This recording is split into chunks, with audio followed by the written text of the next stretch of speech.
"You're leaving?" my son asks.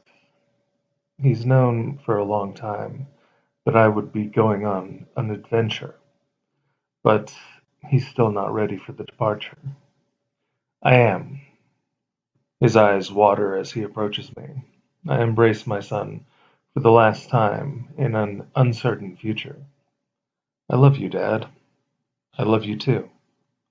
We talk for some time before, at last, we part. The final figure for me to bid goodbye to is my successor, Garland. "Your Excellency," he says. "My lord," is my response. He smirks. I think this is the first time in history that a demon lord has abdicated. I smile. I try to break the mold. He nods. "Rel has tutored me well. I will surpass your example." "Thank you." I bow and leave the demon lord and his castle. "Cheer up, partner." I look to the sword. "You haven't seen anything yet," the sword promises. I continue my journey away from my loved ones to further my ascension as an immortal. It's bitter, but I think on all that I've experienced in my life. By now, were I mortal, I would be well past middle age. I put such thoughts out of mind. "Where is this portal to the big world?" I ask. The sword thinks for a minute. "The closest should be in the Crystal Sea." I've heard rumors about the Crystal Sea, an expanse of water plagued by monsters. Sailors are reluctant to venture into the territory. I'll see what I can do to get a ship when I get to Fargo. My meditation has grown beyond exploration and coalescing of my soul world. In fact, now my soul world has condensed into a dazzling ball of energy. "You're ready," the sword says. "Ready for what?" The sword examines my soul. "That will be up to you," the sword says enigmatically. I focus on the moment, the growth of my soul. Days and nights pass as I steadily make my way to the port city. I have no need for food or sleep. The chi of my soul and the chi of heaven and earth sustains me. Finally, the city of Fargo opens to me. It is midday when I arrive, and many of the merchants hawk their wares. I pass them all, uninterested in food and jewelry. Anything I could need has already been stored in my spatial ring. The harbor sees a wide range of vessels parked at docks. Small sailboats and titanic cargo ships lead me to wonder what would suit my needs. First, I see the two-man boats. "The Crystal Sea? Are you crazy? My boat would capsize the first time one of the monsters attack." I get similar answers from every small vessel I seek. It doesn't matter how much silver I offer. The larger ships decline my request for lack of reason to venture into that domain. Somewhat depressed, I find a pub near the harbor. The ale soothes the rejection I face today. All around me, sailors are merry with song and drink. "Mind if I join you?" an attractive woman with short red hair asks. I look to the woman with surprise before shaking my head. She sits across from me, silently appraising me. "Can I ask your name?" she asks. I peer at her over my drink. "Askilar." She smiles. "Interesting name, Askilar. I'm Emily." I nod to her. "Forgive me for asking, but why do you want to go to the Crystal Sea?" I set down my mug. She has my attention. "There's an island I need to go to." She looks puzzled. Why? I can imagine explaining my cause to the woman and sounding like a lunatic. There's something I need to find there, I say enigmatically. She stares at me. I hear you have coin to back up your request. I pull out a bag loaded with silver from my spatial ring. I slide it across the table. Greed takes the woman's eyes as she counts out the coins. Come with me, she says. I leave my drink unfinished and follow her out into the dying light. We make our way to the docks where we find a boat of middling size. Welcome to the oncoming storm. It looks somewhat run down, I think, as I come aboard. The crew is on shore leave, but they'll be back by morning. We'll make our way about noon. She looks to my sword. Can I assume you know how to use that? I nod my head. She smiles. Good. You can bunk down below deck. I nod, but feel no desire to rest in the lice-infested bunks. Which island was it that you wanted to see? I looked at the sword.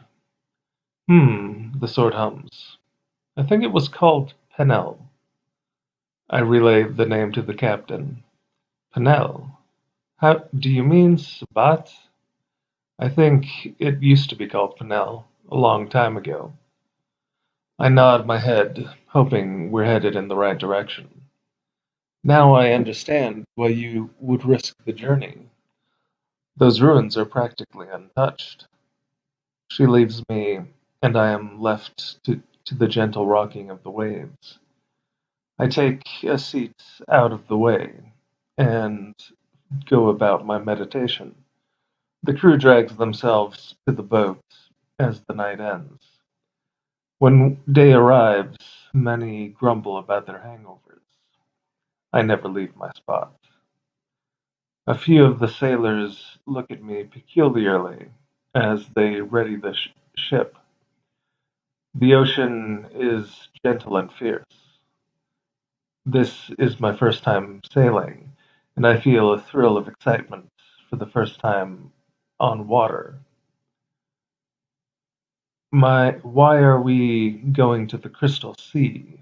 I hear one of the sailors ask as the days pass.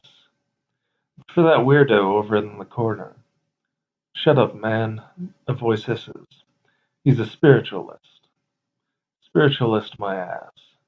He's gonna get us killed for a stupid treasure hunt. You, a big bruiser of a man, comes to stand over me. You don't need to go to the Crystal Sea, now do you? He cracks his knuckles menacingly. My eyes still closed, I say, I do. The man growls. If you would just be reasonable, I wouldn't have to throw you overboard. My eyes open, and I look up to the man. The fiery tattoo on my arm grows into a coiling dragon as I raise my hand. His eyes are transfixed on the eyes of the dragon as it grows and looms over the man's head. I watch a wet mark form on his pants and a pool of fluid form at his feet. As quickly as the dragon appeared, it retreats back into my tattoo. All spectators are left speechless as the menacing man stumbles backward. I try to return to my meditation, but the stink of the man's fear distracts me. I rise and walk past the sailors, who back away at my approach. The front of the ship is clear, and I pick a new place to meditate. What the hell is that? I can still hear the sailors murmur. That wasn't a spiritualist ability. I don't know what it was. I just know I'm not gonna be the next person to piss him off. Piss him off. Weeks pass as I isolate myself. The red-haired captain finds me. She looks at me for a long time before speaking. "We're entering the Crystal Sea. Can you help us defend the ship?" I open my eyes and look up. "Yes." She nods. The hours pass with the gentle rocking of the sea. Before long, aquatic monsters rise from the waters and assail the ship. I rise and join the sailors in fending off the threats. It's simple work, and that the sailors alone could manage. I just speed the process up. The days pass with small threats trying to hunt humans. The blade is bored. This is like stepping on ants. If only something bigger would attack. As if hearing the sword's wish, something massive latches onto the ship. Massive tentacles wrap around the deck. The sailors panic at the threat, while I find the nearest snare. Fire burns across my blade, while I find the near as I sever the first tentacle. A tremor runs through the fiend's body. I waste no time as I go from one appendage to the next. At the back of the ship, the main body holds on. Its massive beak threatens to bite at me. I empower my sword with chi and slash down on the octopus. Its body takes a moment to realize death before sloughing off and into the endless sea. I look back to see dumbstruck faces. The captain is no less surprised than her crew. I walk past the men and women and find my spot. I pay no mind to the looks I get. The smell of roasted octopus carries, as the massive tentacles I severed remain on the ship. They're taking the opportunity to celebrate their survival in an uncertain world. After the octopus, the ship has been left alone by the monsters of the Crystal Sea. I imagine the blood of an apex predator puts the monsters off. Whatever the case, the sailing grows calmer. Weeks of travel, and we come in sight of land. "How long will you be on the island?" the captain asks. "Give me 2 days," I say. "If I'm not back by then, leave." She nods. "Good luck." A pair of sailors join me on a small boat. After making landfall, the pair makes camp. "You remember the way?" I ask the sword as I navigate through thick jungle. "Just keep going. I'll remember if I see a landmark." We spend the next few hours searching for ruins of a bygone age. "There," the sword says, "to your right. Massive white stones rest in a heap.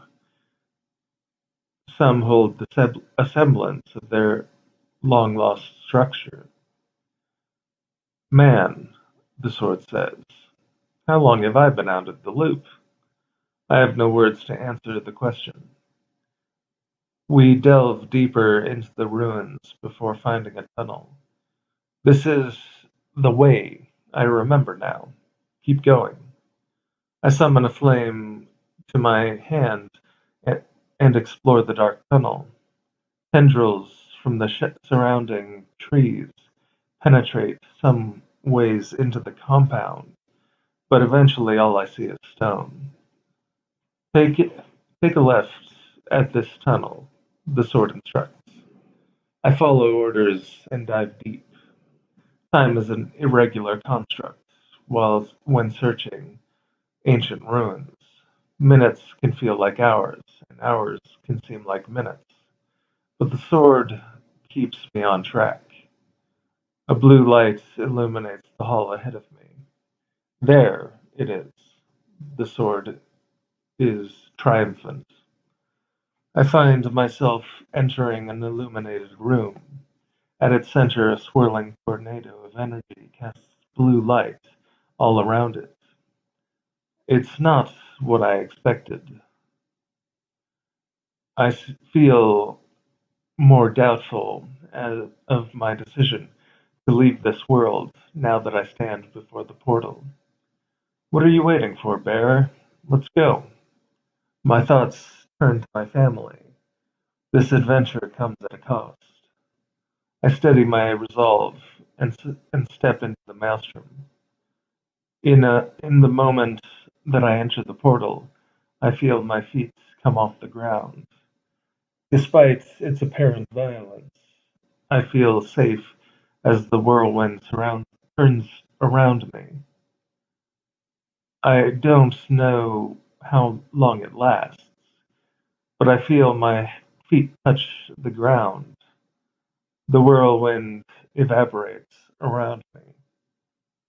Looking around, I see an empty room with a hallway leading away.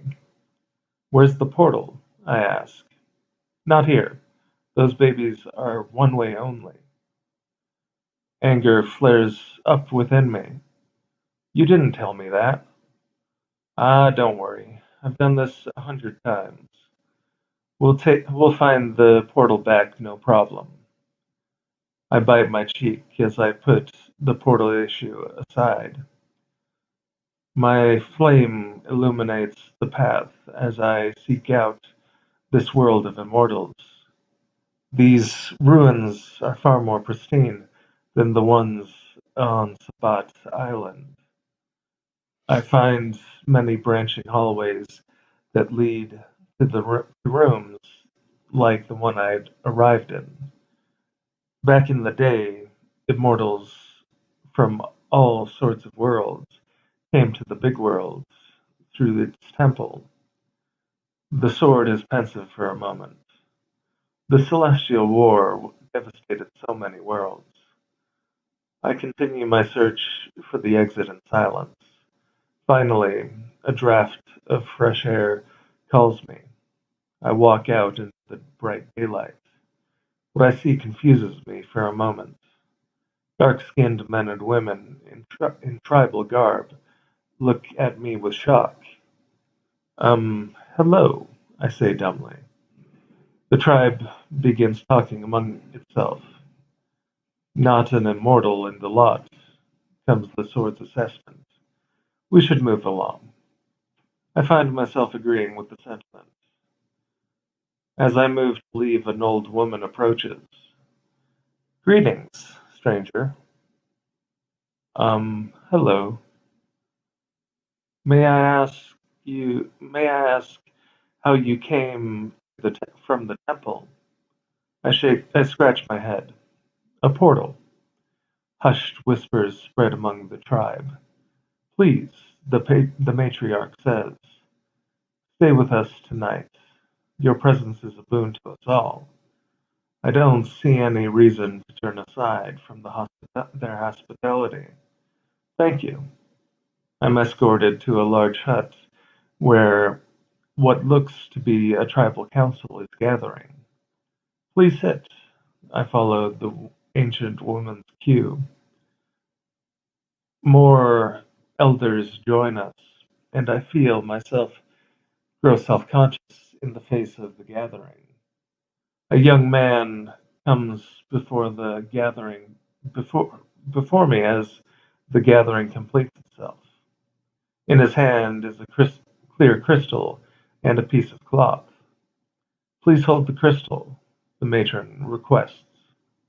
I take the crystal in hand and watch it first turn blue and then purple. As the elders see this, they kneel and bow their heads to the ground.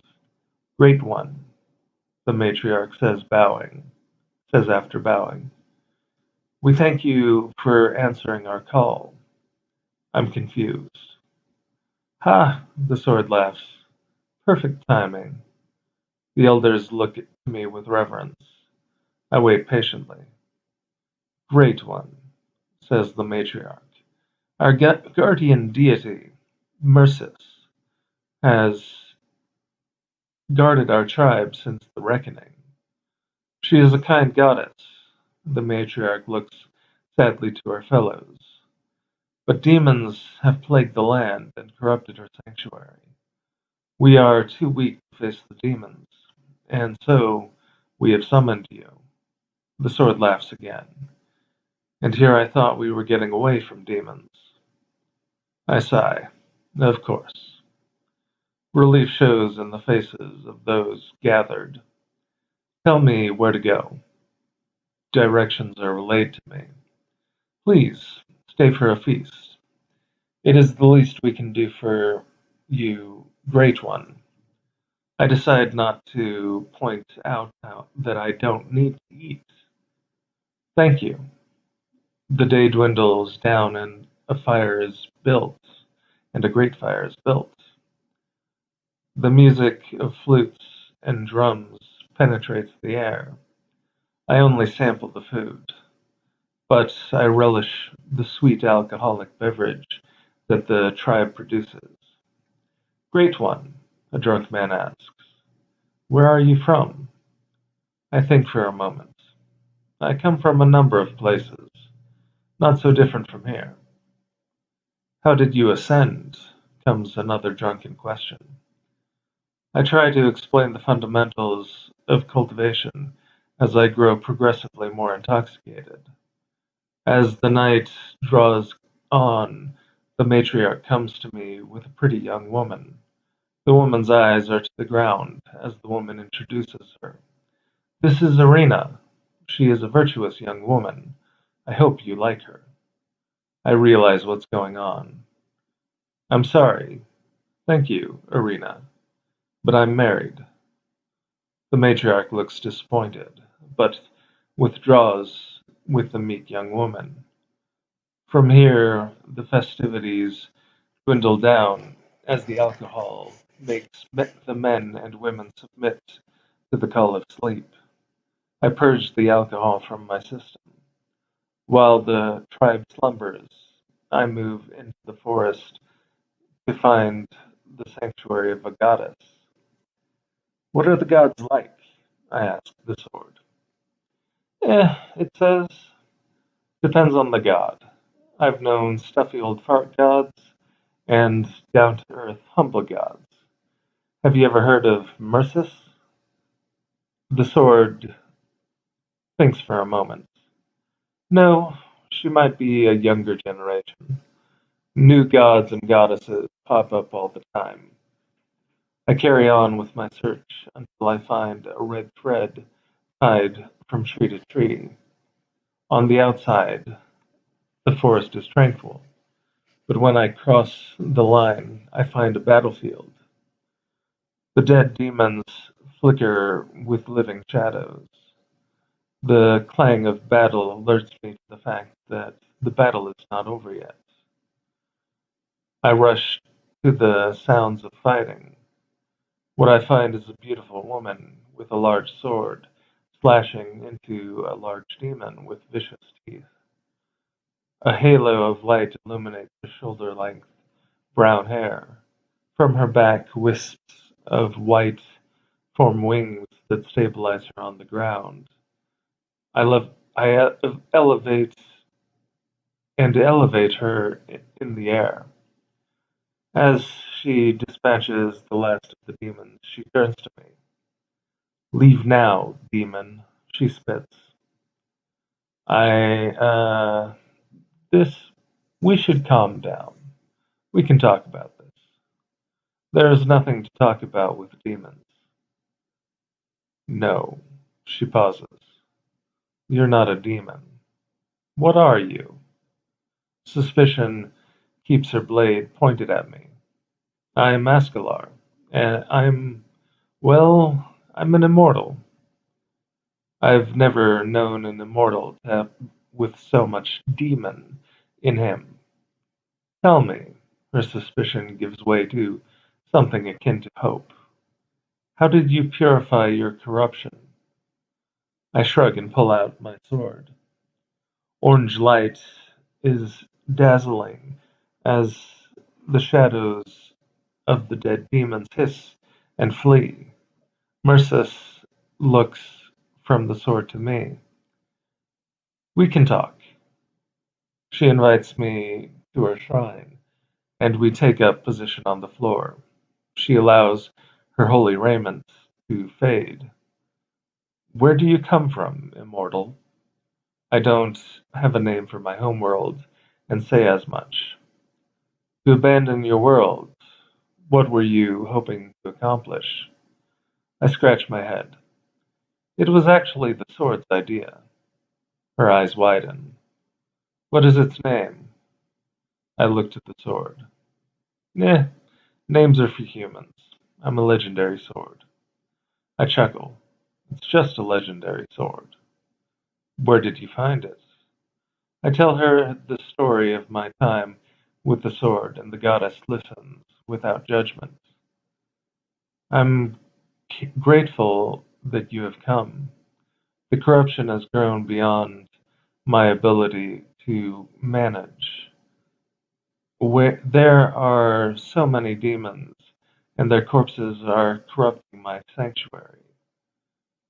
If you could cleanse the dead, my powers would grow, and I could survive the demons as they come. I nod my understanding. Great use for a legendary sword, the sword grumbles, giving last rites to demons.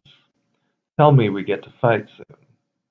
I spend the day that follows shedding the sword's light on the fallen. The shadows that were gathering fade and then disappear, leaving a pile of demon corpses wherever I turn. Do not worry about the bodies. With the fell purged, I can foster growth and regrowth in the forest. The dead will return to the circle of life. When I finish, I observe Mercis breathing out from her sanctuary. An air of rebirth settles as vegetation grows over the dead. Where are the demons coming from? I ask. Mercis shakes her head. I do not know, but they will not stop. Even with what we've done, this cycle will repeat until I am overpowered. I look to the sword. Are we going hunting? Yay. We'll find the source. Find them at their source. Mercis gauges me. Here, she says as she offers me a bell. This can be used to break the illusion that demons use to hide. I thank her and get up to leave. Please, she says, stay the night in my sanctuary. Hunting demons in the dark is a dangerous foray. I think back on the foolhardy night raid that got me turned into a demon. Thank you. The goddess needs no sleep as she maintains her night vigil. I settle down to meditate. Through the night, I hear the ding of battle as Mercis guards her shrine. As day breaks, I purify the fallen and begin my search for the nest from which all these demons come. I know the general direction from which all these demons come. I know the general direction from where they attack. The bell rings melodically as I hunt. The first pack of demons I find is startled when I attack them. A giant bipedal demon commands a pack of hellhounds. My sword runs red as I cut through the mutts and face the giant. The enemy's axe swings wide as I dance around it. Its attacks are lumbering, and I cut into its muscle. The monster roars with indignation that I don't simply die. The sword glows bright as I move in for the kill. The blade pierces the demon's heart, and it falls to its knees. Finally, a real fight. That's what I'm talking about, bearer. I clean the blade on the dead and continue the search for the nest. It isn't long before I find a cesspool of demonic filth. I walk boldly into the camp, eliciting growls from a number of beast-type demons. Human-type demons fly down until I am surrounded by winged monsters. "Why have you come, demon?" comes a voice. I look to the source. "I have come to stop the assault on the goddess Mercis." Malicious laughter spreads among the demons. "Why, demon, would you do that?" "Because I can." Another round of laughter spreads. "Kill him," the voice commands. The encampment goes wild as beast and bipedal demon-type demons swarm around me. A few human types take to the air to come at me. As the density of my enemies peaks, I channel my purifying flame into the sword and pierce the ground at my feet. Fissures of orange fire spread out from my central location. A hellstorm of purifying flame explodes from the ground, consuming every demon in a wide radius. When the flames abate, charred remnants cr- crumble on the ground. I look out on those fortunate few that were outside the range of my attack. "Who?" I hear the voice of the demon that had been speaking. "Who are you?" I breathed deeply. "Askilar." "We," the demon says, "will do as you command, Askilar." With a final look to the demons, I turn and find my way back to the sanctuary. Don't get me wrong, bearer. I love finishers, but you ended that way too quickly. I'll try to do better in the future. Mercis is surprised to see me again so soon. "Did you not have success finding them?" "I found them. They shouldn't bother you again. Your bell." I offer the item back to the goddess. She's numb to my words for a moment. "Keep the bell. It is useful to break illusions. It will serve you well. Thank you for your efforts, immortal. Go with my blessing." She smiles kindly as I turn to continue my journey.